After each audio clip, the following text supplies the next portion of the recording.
Good evening, San Andreas. Welcome to another edition of Weazel News Briefing.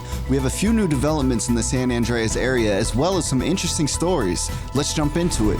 Flywheel Shop on Panorama Road in Sandy Shores has seen an uptick in the amount of Blaine County Sheriff's Office police cruisers that have been coming in for maintenance. This raises the question if the county is providing enough funding for the department, or if police personnel are the ones to blame. As Blaine County Sheriff's Office is known for their high driving standards, it's hard to believe the officers could be to blame. A lack of funding could cause unsafe police vehicles to be on the road. Some say it's time for some new vehicles.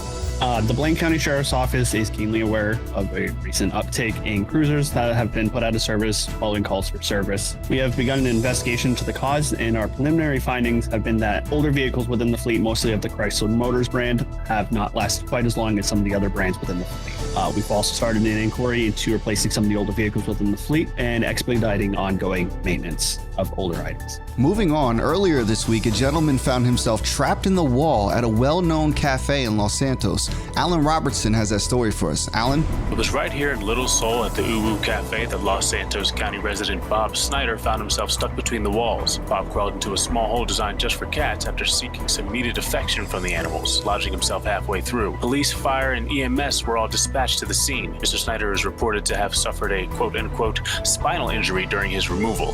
Uwu Cafe owner Naomi Pauline states she is just happy the building did not collapse and her cats are okay. Back to you, John. Thank you, Alan. Earlier this evening, our Weazel News chopper was able to capture the tail end of a police pursuit. What started out as a simple traffic stop turned into a nightmare after the suspect took off. Police were able to get the suspect out of the vehicle, and shortly after, the vehicle burst into flames. The fire ignited the surrounding areas and caused an explosion of two of the police vehicles. One officer was taken to the hospital in critical condition. The suspect was apprehended and charged with a multitude of felony charges. Well, that's going to conclude our broadcast for today. I'm Jonathan Shepard, Weazel News.